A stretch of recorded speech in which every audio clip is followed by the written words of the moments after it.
आज आपण एकदम हेल्दी मोमोज बनवतो आहे. हेल्दी यासाठी होणार आहेत कारण की इथे गव्हाच्या पिठाचा वापर केला आहे आणि भरपूर साऱ्या भाज्या वापरलेल्या आहेत. त्यामुळे मुलांना तुम्ही हे कितीही खायला घालू शकता. सगळ्यात पहिल्यांदा नमस्कार, मी शीतल आणि शीतल सास्वाद किचनमध्ये तुमच्या सगळ्यांचं मनापासून खूप खूप खूप स्वागत. तर हे मोमोज बनवण्यासाठी सगळ्यात पहिल्यांदा आपण पीठ मळून घेणार आहोत. त्यासाठी इथे 1 कप गव्हाचं पीठ घेतलेलं आहे. त्यामध्ये चवीपुरतं मीठ घालायचं आहे, थोडंसं तेल घालायचं आहे आणि आता थोडं थोडं पाणी घालत ह्याला आपण मळायचं आहे. आता ह्याच्यासाठी लागणारं पीठ जे आहे ते व्यवस्थित चाळून घ्या, बारीक असलं पाहिजे, म्हणजे त्याला जरासं मैद्यासारखं असं टेक्स्चर येईल. आणि हे मळून झाल्यानंतर ते 5 मिनटं मळत राहावा, म्हणजे मग त्याला एकदम चिकटपणा वाढेल त्याच्यामध्ये आणि एकदम सेम मैद्यासारखी टेस्ट आपल्याला लागेल. तर आता इथे एका चॉपरमध्ये मी असंच रॉ कोबी असा चिरून घेतलेला आहे, तो घालते. मी हे चॉप करून घेणार आहे. तुमच्याकडे चॉपर नसेल तर तुम्ही किसणीने किसून पण घेऊ शकता. आणि ह्यातच आता मी कांदा पण घालते आहे आणि कांदा आणि कोबी हे मी असं चॉपरमध्ये चॉप करून घेते. कांदा तुम्ही बारीक चिरून घेऊ शकता.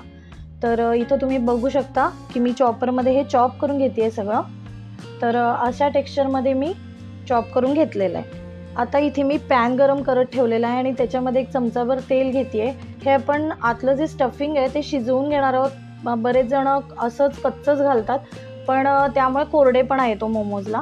तर आता इथे चॉप केलेला लसूण आणि आलं मी घातलेलं आहे. 5-6 लसणाच्या पाकळ्या आणि 1 अर्धा इंच आलं असं मी चॉप करून घेतलेलं होतं. तुम्ही पेस्ट करून पण घालू शकता. आणि आता जो कोबी आणि कांदा आपण चॉप करून घेतलेला होता तो ह्यामध्ये घालून घ्यायचा आहे आणि थोडंसं जस्ट त्याला मिक्स करून थोडं परतायचं आहे. तर आता परतून झाल्यानंतर ह्यामध्ये मी गाजर ॲड करते आहे. आता ही तुमची चॉईस आहे, तुम्हाला कुठल्या भाज्या यामध्ये ॲड करायच्या. तुम्ही भोंगी मिरची पण ॲड करू शकता. आणि ह्याच्यामध्ये 1 चमचाभर मी सोया सॉस घालते आहे आणि रेड चिली सॉस घालते आहे 1 चमचा. आता तुमच्याकडे रेड चिली सॉस नसेल तर तुम्ही साधा आपला जो सॉस असतो तो आणि तिखट पावडर घालू शकता. आणि इथे मी काळी मिरी पूड घातलेली आहे अर्धा चमचा. तर आता हे सगळं आपण परत एकदा मिक्स करून थोडंसं परतूया. आणि मेन म्हणजे आपण पनीर मोमोज बनवतो आहे त्यामुळे पनीर घातलेलं आहे. आणि त्यानंतर जी कांद्याची पात असते ती चिरून घालते आहे. आणि इथे सगळ्यात मेन सिक्रेट इन्ग्रेडियंट आपण घालतो आहे, ह्याच्यामुळे बाइंडिंग चांगलं होतं, ते म्हणजे 1 चमचा कॉर्नफ्लोअर घेतलेला आहे पाण्यात मिक्स करून.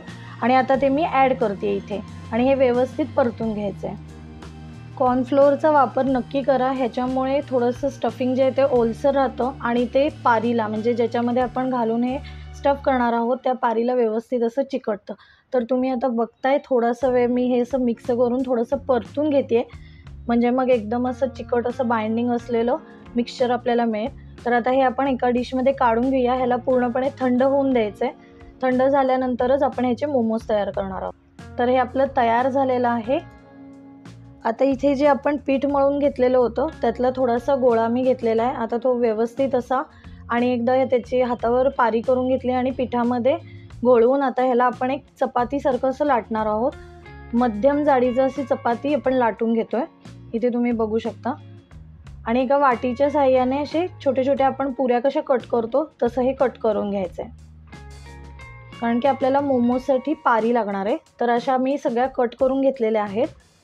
तुम्ही बघू शकता एवढ्या जाडीच्या मी घेतलेल्या आहेत. आणि आता हे स्टफिंग आपल्याला ह्याच्यामध्ये भरायचं आहे. आता मोमोजला तुम्ही कुठलाही आकार देऊ शकता, तुम्हाला हाच आकार द्यायला पाहिजे असं काही नाही आहे. तुम्हाला जो जमेल तो तुम्ही आकार देऊ शकता.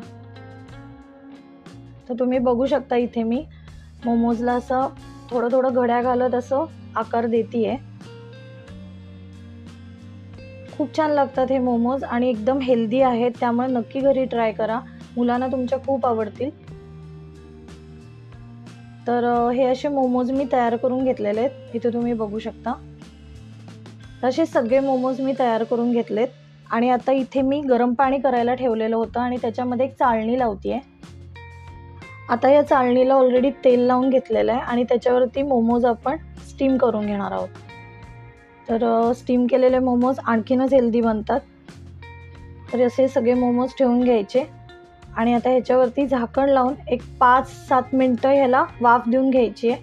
छान शिजतात 5 ते 7 मिनटातच. तर आता ह्याला झाकण लावून घेऊया. तर 5 मिनटानंतर मी गॅस बंद केला आहे आणि आता तुम्ही बघू शकता मस्त स्टीम असे मोमोज तयार आहेत. तर तुम्ही हे नक्की मुलांना करून घाला, तुमच्या मुलांना नक्की आवडतील. तर अशाच छान छान रेसिपींबरोबर पुन्हा भेटूया. तोपर्यंत बाय बाय.